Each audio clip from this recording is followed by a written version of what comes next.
And that is our new intro for season 3. Thank you, Sai, for finding that and changing it up outside of the one that we've had for the last 20 some episodes. Thank you. So welcome back to our next episode of the Doggone Truth About Rescue with Always and Furever. Tonight is going to be a little bit change of pace from our last episode.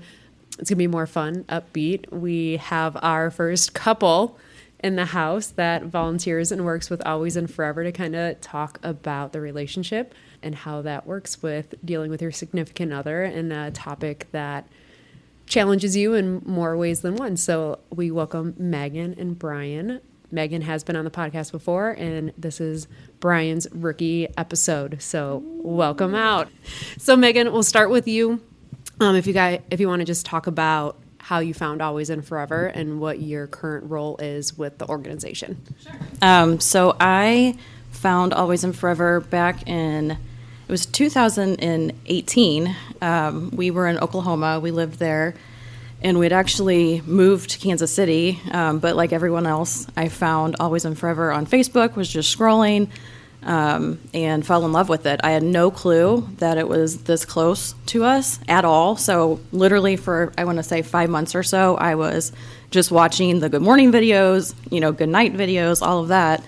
And then one day I was like, I'm going to see where this is at, and figured out it was like 50 minutes from our house. So I think literally that day I was like, okay, we're going to go out there. So that was, I think, in 2019, somewhere around there, and went out and we never left. I currently do HR and some foster stuff currently at my role. I feel like I've done probably every role there is, but I just kind of go wherever's needed. So those are my 2 that I do now, though. And Brian, at what point were you reeled in to Always and Furever, and what current, I wouldn't say role, but if you could just describe what you do with Always and Furever? Yeah, I think for me at Always and Furever, spring of 2019, we went out there for a orientation, and I didn't really know it was an orientation at that time. She's like, hey, let's go check out this dog place. I said, okay. So we go out there, and of course I'm in flip-flops and a t-shirt and shorts, and I had no idea I was going to a farm where we were going to go spend some time with some dogs that day, and it was kind of muddy and nasty that day. And so we get out there, and we kind of fell in love with the place, and she wanted to go back, so we went back again and a couple more times, and she started volunteering there full time, and I started volunteering there. And currently what I do there now is kind of anything, kind of a handyman. And I think that's partly due to the fact that I run a home improvement store for my full-time day job. So that's kind of the role that I play there right now. I know that was my first introduction to you, was when we were at the little gray barn, and it seemed like when anything went wrong, it was call Brian, and you would come out and fix it and be our handyman and get everything up and running again. So thank you for that. You're welcome. So what is both of yours background as a couple with animals and dogs? Did you have a lot before you started rescuing, or not rescuing, but working with the rescue? I did not grow up with dogs, actually, if you can believe that. We had a rabbit. So I was always, I've always loved dogs. My mom would always say if we got one, they would eat her curtains, and she'll kill me that I just said that, but we never could have them. So I think the minute that I was able to move out and establish, like right after college, I got my first dog and have had one really ever since. So it's just kind of, learning all about them as I grew up, myself. Yeah, for me with dogs, I've had dogs my whole life. I grew up on a large farm, and we always had different kind of hunting dogs, and they were always a part of our life. So we had many different breeds. If there was a beagle, it was a lab, it was a pointer. So I've always been around dogs my whole life, from my dad with the reservation that we had there, and then also my stepdad, he trains labs for a living, and he did until he retired. So a long history of life with dogs. And then obviously when I met Meghan, she had a dog at that time, and ever since then we've had dogs in the house. So just a part of our life, and always been a part of my life. Do you have any from Always and Furever, and have you fostered any from the shelter? We do not have any from Always and Furever. So just kind of to back up, when we got here, like I said, I had no clue that Always and Furever was in Kansas City, or like near Kansas City. And we did adopt a dog from another rescue in Kansas City. But we've only fostered one dog, and it was for 2 nights. And that was back in 2019. It was like the first year that we got started. And like I said, it was only like 2 nights. And at that point, our dogs, so we have 2 dogs, Clyde and Stella. Clyde loves other dogs, loves. He just doesn't like people, like other people. Stella loves people but doesn't like other dogs. So at that point, she was okay with other dogs. And so she allowed, her name was Poppy, and she was so sweet. She allowed her to come into the house. She was only there for 2 days, and then she got adopted. We recently tried to foster a dog, I want to say 2 months ago, or it was right around the golf tournament, and we took Stella up to meet him, and it did not go well at all. So we tried. We really did try.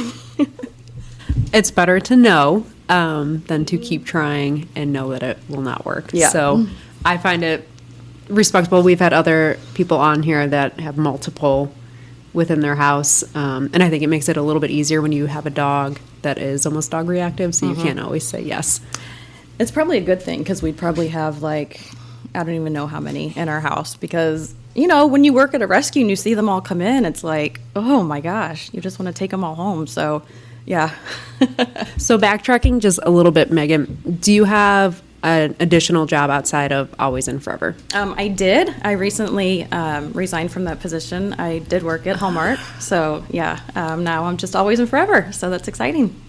Congratulations. Thank you. I didn't know that. Yeah. Finding out now on the Yep, podcast. Because yep. I was going to ask the next one of how do you balance your personal commitments to, well, it's not volunteer anymore, it's your full-time job, but with the emotionally challenging situations of keeping it separate from the shelter to your personal, and talking through that. Yeah, because I had a full-time job, along with everything I've done at Always and Forever since I've been here. So, it's I don't even know how to put that into words. You just kind of do it. I think you figure out your priorities and what means the most to you. And obviously, Always and Forever has always been so important. So you just kind of go with the flow. And, I would say, I have a conference call at 1, but then 1:30 I'm jumping on doing dog stuff or going back and forth. That's just kind of the way it went, or doing stuff in the evening. But it always worked. I think it just got to the point, though, of, what do I want to do more? Where's my heart at? And obviously it's here, so. Brian, has it affected your full-time job and helping out with Always and Forever and the balance? No, I don't think it's affected it at all. I think the biggest challenge is just trying to balance it all. There's a lot that goes on in a dog rescue, and I don't think a lot of people realize that. And when you step back and look at it, dogs coming in, dogs going out, there's emergencies that happen, there's things that happen all the time, and I think you have to have an understanding of that, right? And with my background and growing up in the country and working in retail, it's a very understanding process for me, so it makes it a lot easier for me. Are there times when it's challenging? Yeah, because you're getting ready to do something, or something comes up, and then all of a sudden, she's got to take a dog to the vet, or you're going to do something. So, very challenging at times, but I think it helps build a stronger relationship. That was actually going to be my next question of, and being in this together as a couple, how has it affected your relationship in a positive and a negative way? For transparency to our listeners. Yeah, I mean, I think with anything, there's ups and downs. It's a lot. Rescue's a lot, and I think everyone who has been on the podcast shares that too. It takes a lot of time, dedication, and you're focused on that a lot. Like Brian said, you kind of have to pick up at the last minute to go do things. But I think also it strengthened us too, because when we got here, we didn't know anybody. We had nobody, so it was just him and I. So finding something, and he's not, I wouldn't say he's like the biggest, animal person. He loves dogs, but, not like me, you know what I mean? But it just helped us do something together and connect and just find people and find friends, because I think that is so important within the community, as well. When you step back and you look at it, it's a very emotional business. And I don't think people realize how emotionally attached you get to these animals. And sometimes the decisions that are made make it extremely, extremely emotional. And, I see the ups and downs. I support, and I try to do everything I can. And I think, being a part of the community is a great feeling, and helping out in any way possible is a great feeling. So, truly, I don't think it's weakened our relationship at all. I think it's really brought it together. And just having that understanding of, I never know if I'm going to be on my way home from work and I'm going to get a text message or a phone call saying, hey, can you go look at this? Can you go fix this? Can you do that? And I'm always happy to. And I know it takes away from sometimes our personal time together. But at the same time, too, I know I'm doing it for a good cause. And it really feels a good gut feeling when you're doing that to make a difference, not only for the people involved, but you're doing it for the dogs. And some of the dogs, obviously, it's challenging. They don't like me. I get it because I don't see them all the time. But at the same time, too, I feel like I'm a big part of what goes on here just as a volunteer. And I think it's simple things, too, because I want to say a month ago, we went out and walked dogs at the Gray Barn together. And I think before we had went, just in the morning, things happen, you're cranky or whatever, right? And then I noticed we went and did that, and then the rest of the day, we were just like communicating more, because we had that time, and it was something that we both love to do, and around just the atmosphere and the love of Always and Forever, I don't think it's weakened us at all. That is such a good date idea for our listeners. If you want to volunteer, right? Like, sign up, volunteer, you and your boyfriend, girlfriend, spend your morning, get a coffee, come out and walk a few dogs, do some dog dates, or the hotel slumber party. Mm-hmm. I mean, you know what I mean? But yeah, because I think it does set time to communicate, mm-hmm. and you're doing a greater cause. Right. Brian, I do have a question for you. What was the first moment that Meghan called you, if you can remember, and you're like, oh, we're really into this. I cannot believe she's asking me to do this. Of like that shift of we're fully diving into animal rescue. You can think about it. Probably the concrete ramp that we built there, going into the Red Barn. So we had been going down there. We had been doing a lot of stuff, and fixing some fences here and there, and working a little bit. But it wasn't until then that I'm like, all right, we're really bought into this now. And that's when I seen the HR side of her come out, was, hey, we've got to make this successful for everybody that wants to come out here. And that's probably the moment where I realized we're 100% into this, because up to that point there was, we were there, we were in and out. But at that point, it really, really sunk in that this is something that's going to be a part of our lives. And what has been the craziest situation for both of you, either separate, together, like funny story within Always and Forever that you can remember? That's a hard question. It can be more than one. It is, because I feel like there's so many.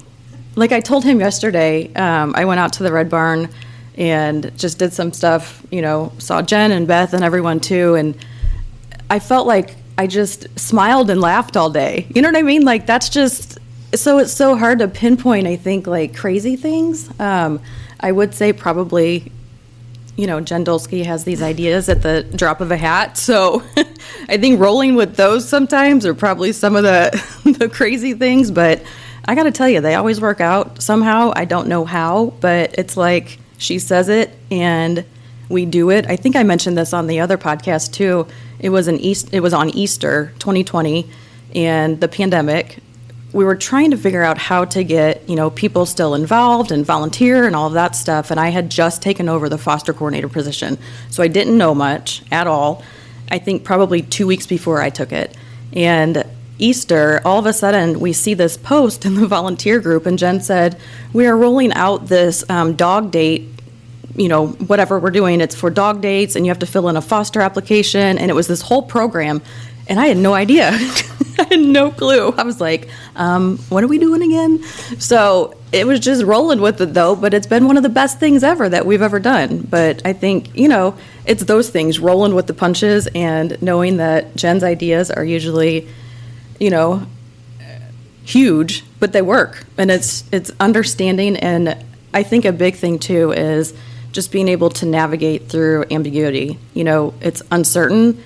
You're never going to know what any other day is going to be like. Your morning, your night, your overnight. Sometimes we're messaging each other at 2 a.m., but that's part of it, and I think when your heart's in it and you love it so much, it doesn't feel like a job. It just feels like this is what I'm supposed to be doing.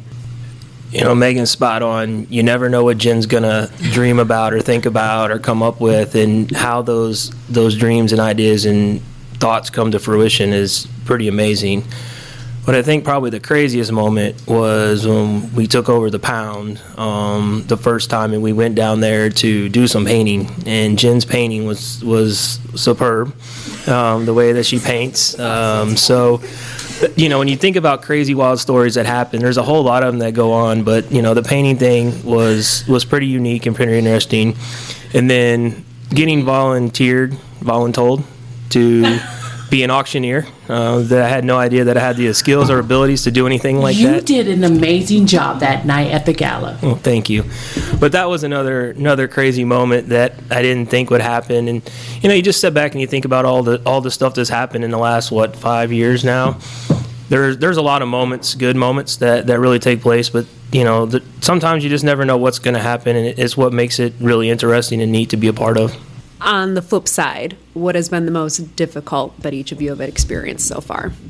Probably the most difficult thing would be just the unknown that comes up, right? Because, like I said, we can be getting ready to sit down and eat dinner, and something happens, and there's a phone call that happens, and the next thing I know, she's off to get a dog to go to the vet, and you never know what's going on. So there's times there that it makes it extremely difficult and challenging. Things happen where you want to try to take care of the animals. It gets really cold outside, and you want the dogs to be warm, and you want to do the things to make them comfortable, and just being a part of that is crazy, but at the same time, it makes it very unique and interesting and challenging. I think mine, I know we've talked about this so much, but just going through this whole Wichita situation has been just, eye-opening, heartbreaking. That's a huge one. I think, too, just the losses. You get so close with these animals, and you see them come in, and you love them. You love each one of them when they come in, and then you lose them, and it's so hard. It's hard. It's soul-crushing, but at the same time, it's so rewarding. And I think I told somebody this the other day, how rescue can break your heart so much, but the amount of love that pours into your soul, and just how much, I don't know, it's just how much good and what you see, and how you're helping these innocent animals' lives, even if it's for, like Jen says, for 5 minutes. You're doing that, and that outweighs any negative that there could be at all. Do you find it easier in those moments to grieve and be open about it with you both being involved, compared to, say, if your partner wasn't involved in the day in and day out of it? I'd say, because he doesn't have Facebook or any social media, so he doesn't even see, a lot of the day-to-day on there, but he knows them from me talking to them, or talking to him about them, or going to the different barns. I'd say kind of, I don't know, because I think it's just having a partner that understands, too, that it is emotional, and that you are going to have times that you may break down, or you might be emotional, and being able to talk through that and share, their stories, and share what has happened. Yeah, I think for me on this one, I get the daily download when I get home, right? I don't see what goes on it every hour, every minute that there's something going on, because I don't have those social media sites. But for me, I come home and I see what's going on, and I can usually tell how the day's been. And I say that because obviously she's very attached to the dog. She has a lot of emotions, and there's a lot of spirit tied up in that, and I can tell. And sometimes it's just how I support her. Sometimes if it's been a day where something negative has happened, then I have to step back and just help realize what that is and support. And if it's a day where good things have happened, then we can celebrate that together. But it's just a roller coaster, and it just depends upon what the day is. Kind of switching topics here. I'll try to word this best possible. Correct me if I'm wrong, but I feel like the majority of our followers, listeners, supporters are female. Brian, do you have any input of how we can reach out and connect, or get the male population more involved in volunteering and helping out with an animal rescue? I think probably the biggest thing here is figuring out who the audience is you want to reach and knowing who has a background or who has a love for animals. And I say that because, for me, I love dogs. I love being around animals, always have. But in order to get someone bought in, and at first I'll admit I was a little skeptical. I didn't know what we were getting into. I really didn't. I seen the vision, I seen the dream at the orientation. I'm like, what are we really doing? What are we getting into? So for me, it was having Meghan.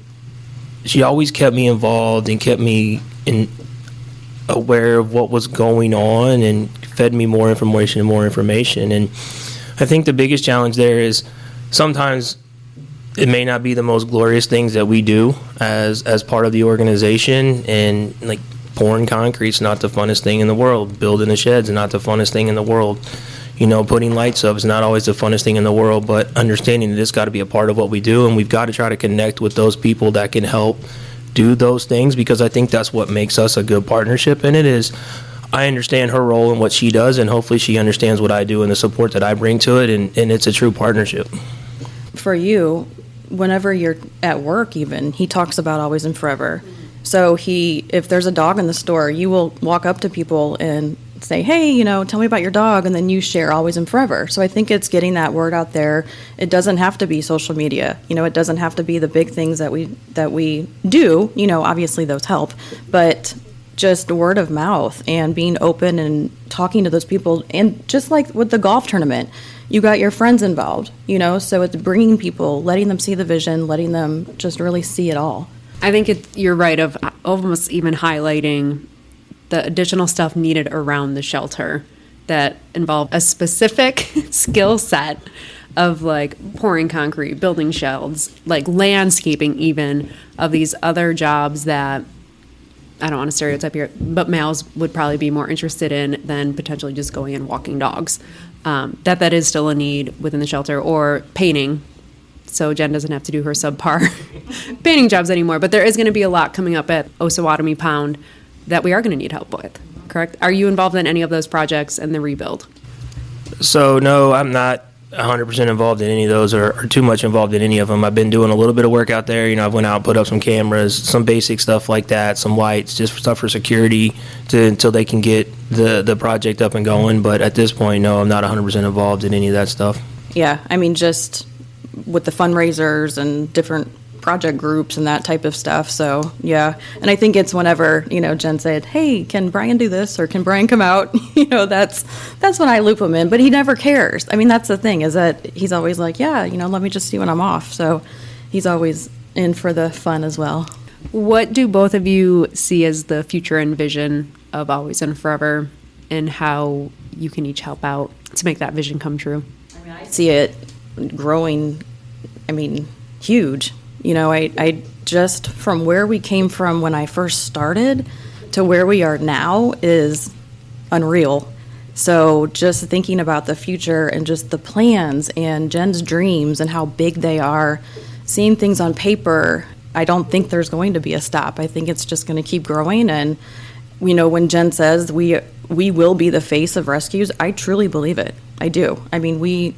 We have that support, that love, and just our overall mission and goals are what people need to see. I don't know if you remember this or not, but we pulled out of the orientation that day and we're driving home, and I'm like, I don't know if you realize how big this organization and this is going to be at some point. And I said, it's growing faster, and you could feel that when we were there that day. It's growing faster than I think anybody can vision right now. And you fast forward that to, I think last year at the gala, I was talking to Jen and I said, I don't think you truly realize how big of an impact you have and how fast this is growing and how fast it's going to continue to grow. So I think the future's bright. I think it's endless. Her vision, her dream that she has to save every single dog, cat, or animal that she can save is spreading, and I think it's spreading at a very rapid pace, and I think it's going to just continue to explode over however big she wants it to be. It's going to go to that. And with that vision and growing to that space, what advice do you have for individuals that are considering going to orientation and starting to volunteer with Always and Forever? I would say try a little of everything. You know, you might not meet or get in where you want to be until, you know, a year later, and that's totally fine. I started as we did a freedom drive together, which was terrible. We almost lost a dog. That was our last freedom drive. Then I was involved in boarding, and I was kind of like the boarding coordinator with Amy. Then I did fosters and HR. So it's just like seeing where you fit. And you don't have to do one thing either. You know, you can do multiple things, but just seeing where your heart is and where you fit, I think that's a huge thing as well. I mean, we've done a lot of different things. We've boarded. We had a dog that we had at the house, and for a couple nights, we've went and got dogs from different places, and you see these different places. I think you got to look at it as a business that's growing, and you got to understand that there's going to be mistakes, and you've got to continue to stay plugged in until you find that spot that you're comfortable with, and that may change many times, as Megan said, but understanding that it is going to be a learning process. There's going to be mistakes that are made, and it's never going to be easy, and there's tough decisions in this world that are impacted every day here, and just ultimately understanding that you're going to have to be patient, because it's going to take some time for you to fully understand and get the vision and dream that Jenna has. Just as I was saying, that you have to be comfortable with the unknown, and I think you said that too, but just going into it. And I know Jen, when I took over Foster, she was like, make it your own, run with it, go with it, make it your own. HR, I kind of developed that HR program. So I'd say if you're coming in or you're volunteering or looking for a position, just know you can make this what you want of it. You absolutely can, and it's wonderful. On the flip side, like I said, you do have to be able to just roll with the punches and be comfortable in the uncomfortable too. Those are all very valid points. Also, on the other side of that, what is the biggest misconceptions that you think people have of animal rescue and getting involved? I would say that you just sit and play with animals all day. I mean, I because people will say, oh, this is so much work, whenever they work at the barn or they, get a new job. And it's, this is a lot of work. I mean, you guys, know from the gray barn, just the walking, the cleaning, it is a very physical job. Yes, are we loving on animals? Of course, and I think, obviously that's the best part, but it's hard. It's hard work too, but it's, like I've said probably a million times, it's so rewarding as well. Yeah, I'll second that. I think that people don't always understand how hard the job is, and if you're a volunteer, you work there, it's a lot of work, and understanding that it's going to be very emotional no matter what part of it you're in, and just coming in and walking a dog for a day, that's great and it's fun. But on the backside, there's a lot of work that goes into this, all the way from, getting the dogs, getting them taken to the vet, getting all their medicines, getting all that stuff taken care of, the fundraising, everything that goes into it. It is a full-time job that there's a lot of people behind the scenes that when you're on the front line, sometimes you don't see all that behind-the-scenes stuff that gets done. You just don't. And it's very time-consuming and very stressful. You bring up a very valid point about how many people are involved behind the scenes that I don't think when you show up for your first orientation or volunteer, that there's a whole board. There's a whole foster medical team, especially the medical coordinators, the freedom riders, all the different parts that come together to make it as successful as it is. But Cy did, on the side, just bring up some parts that we're going to go back to, the fun stories that we want to talk about. Megan, 2. That we specifically want to ask you about. 1, the freedom ride that you brought up where you almost lost a dog. We're going to need the details on that. And that was your first and last? Yes. See, okay. So we need those details. And then after that story, to wrap up the episode, we are going to talk about things that you would not expect with an animal rescue of saging the little gray barn. The doggone truth about rescues. So take it away. All right. So our first volunteer event was we took a German Shepherd. Her name was Jenna, and a little pitty. Her name was Meredith. we took them to Arkansas. So that was a very long drive, 5 hours or so? I mean, it was pretty long. And Meredith, we had no clue that she got car sick. So she was in this kennel vomiting. So she was sick. Then we get there, long drive. Jenna was like wild, up on his shoulder. Craig, I'm sorry, you're gonna have a fit when you hear that, but I promise we were safe. So we get there and we get Jenna out, and she slips her collar, and we are on this like service road, which is busy, like a busy service road, like big town in Arkansas, and she slips her collar, and we're both like, oh my gosh, this is our first volunteer thing. They trusted us with these dogs, and this dog got out. So you see us both like, oh my gosh, we're like trying to wrangle in this dog, and we got her, thank you, Jesus. But we never did those again. That was too much stress. That was your first and last freedom ride? Amen. Yep. We'll call it kind of a rodeo. Yeah. I think. So, we go get the dogs and we take off, and I'm driving, and next thing I know, there's a dog throwing up in the back. And then there's a dog on top of me, and it was an interesting trip, to say the least. We made it. The dogs made it, more importantly. Yep. So it was fun, but wild. I call it a rodeo. Were they heading to Arkansas for their forever homes, or you were picking them up? Yeah. Meredith is still at her forever home. Well, she's a phenomenal mom. Jenna was kind of a situation. She came back, but she ended up with a really, really good family in Topeka. So, yeah. Would you consider doing freedom rides again?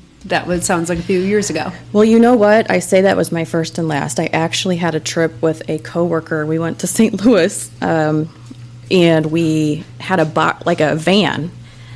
We went to just see the St. Louis rescue. So I totally forgot about this until right now. We went to see the rescue, and we ended up coming back with, I think, 11 dogs in this van with kennels. They were in kennels. It was insane. One got his head stuck, like he was trying to get out so bad, between the bars. We looked back, and he's like, his head's like this, like, hey. One escaped the kennel and was humping my leg. That was a trip. Oh, and then we busted the tire in the van. So that was like, I think I was literally fired after that. Like, literally, no more, Megan. You cannot do any more freedom drives. Yeah, I mean, I get a phone call, hey, can you come change a tire? We're in the middle of Missouri somewhere on Highway 70. And I'm like, I'm at work right now, and I don't know if I can make this trip. Mm-hmm. Yeah. Did you? No, I didn't go. Somehow they figured out how to get it changed. I don't know. AAA. Our next favorite Meghan story that I know Cy and I have been a part of. Please. Roma, who is in a fantastic home now, but had some issues when we were at Little Gray Barn, but like kind of out of the blue, I would say. Like, she was doing very well, had her routine, had her room, had her chair, and then we started noticing that she was more irritated, all these other things. Why don't you dive into the cameras and how we tried to fix that problem? So Roma, who I know we're not supposed to have favorites, but she always has been one of my favorites. So we did start to notice some behaviors that was just off. She was very agitated. She was kind of like eating the wall, like the door frame and stuff. And we were like, what is happening? And we knew she had some anxiety, but not to that level. So it went on for a while. We took her to the vet. I mean, everything, just to see if something was wrong. Thank you for adding that in to clarify. She was checked by the vet to make sure she was healthy and it wasn't a health condition. Absolutely. Yep. So everything was fine. You know, they said, oh, she feels good. She's good. So, and it kept going on. So we actually have somebody that I don't say we, one of our medical coordinators has a friend who she can communicate with dogs, basically, which is so fascinating to me, and I've seen it happen with my own dogs through her, too. So she was like, one of our medical coordinators was like, hey, maybe she can reach out and try to, connect with Roma just to see what's going on, because we were at our wits' end, and we felt so bad for her, so bad, because she just wasn't herself. So they connected, and long story short, her room just had some unfavorable things going in there in the spirit realm. Just a little background, correct me if I'm wrong, but Little Gray Barn, that building is really, really old, correct? Yes. And there was a lot going on before we Yeah. came in there, right? Yes. Yeah. I mean, it's been there for a really long time. And I think it's been a vet office. I mean, it's been a dentist office. So, yeah, numerous things. But so basically, she's like, you guys just might want to talk about, saging the area, getting that all cleaned out. And we're like, what? Like, this is not something I ever would have done at work. So, Cy and Sheila, wonderful two people here, went and saged the Gray Barn. It's something that I would never thought happened at work, and I bet you guys too. Yeah, I'm going to tell my side of the story. It was, I think, exactly a year ago. I had just gotten back, I think, from the Super Bowl. In the parking lot at Arrowhead, you had called me, and you're like, listen, where are you at? We need to sage the Little Gray Barn, and I know you're into this kind of stuff. And so I drive over, and yes, we researched it. You had purchased the sage. Where did we get it from? Some saging place. Yeah. And then we researched that we had to open up the door and the windows, Yep. do it And we had to do- counterclockwise, yep. counterclockwise, the whole building. And then you made me go down into the basement. Because I was not.